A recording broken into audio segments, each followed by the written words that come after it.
Normally এখন যেটা হচ্ছে যে মিনিমাম একটা 2 বছর একটা এন্ডোক্রাইন কোর্সের মধ্যে থাকতে হয় আর 2 বছর ট্রান্স ব্রেস্ট ফুডে থাকতে হয় আর সেইভাবে থেকে যখন সবাই দেখে নেয় যে সে কমফোর্টেবল তার ওই রোলটা তার সঙ্গে ইমেজ রোলটার সঙ্গে সেটা মেল টু ফিমেল হোক ফিমেল টু মেল হোক তারপরে এইসব হয়ে যাওয়ার পর কিন্তু আমার রোলটা আসে তারপরেই কিন্তু গ্রিন সিগন্যাল হয়ে সার্জনের কাছে আসছে।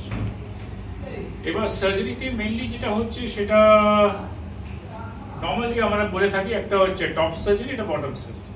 টপ সার্জারিটা আগে হবে আর বটম সার্জারিটা হবে, কিন্তু বটম সার্জারিটা আগে হওয়া উচিত তার কারণ তার বডি ইমেজ হয়তো ফিমেল, সে হয়তো নেচারের প্রকৃতির নিয়মে হয়তো সে মেল হয়ে জন্মেছে। যদি প্রথমেই সার্জারিটা করে অর্কিয়েক্টমিটা হয়ে যায় which is a part of vaginoplasty, the bottom surgery. Orchiectomy or the testis removalটা is a part of the bottom surgery. তো এইটা যদি হয়ে যায় তাহলে কিন্তু তার আর মেল হরমোনস তৈরি হচ্ছে না, যেটা পুরো হরমোনসটা নিতে হচ্ছে। সেটা কিন্তু অ্যাডভান্টেজ আছে বটম সার্জারিটা আগে হয়ে গেলে। এবার বটম সার্জারিটা ইন টোটালিটি যদি আমরা বোঝাই, ইন টোটালিটিতে যেটা হচ্ছে দুটো টেস্টিস প্রথমেই বার করে দেওয়া হয়, স্ক্রোটামটা রেখে ভেতর থেকে টেস্টিসটা বার করে দেওয়া হচ্ছে যেটা মেল হরমোনস তৈরি করে।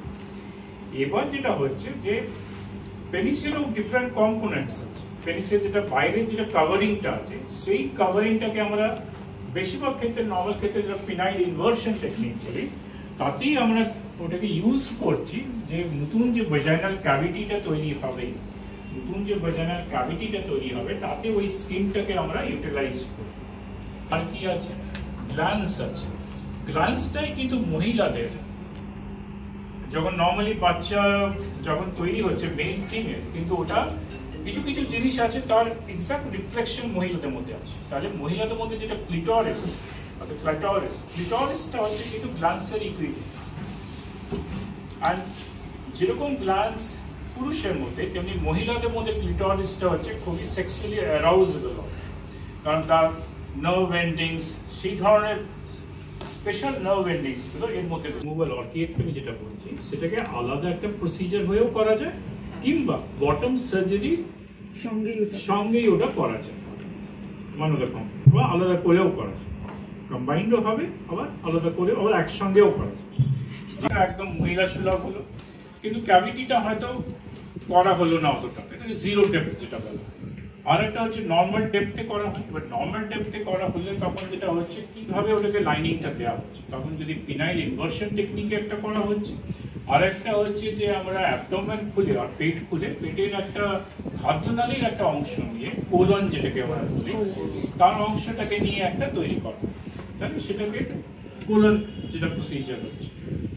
আর আরেকটা যেটা হচ্ছে থার্ড, সেগুলো বেসিক্যালি প্রাইমারি প্রসিজার নয়, এইসব ক্ষেত্রে ফেল্ড প্রসিজারে অনেক সময়, কিন্তু এটা অতটাও এখন পপুলারাইজ হয়নি, সেটা হচ্ছে পেরিটোনিয়াল ফ্ল্যাপ দিয়ে।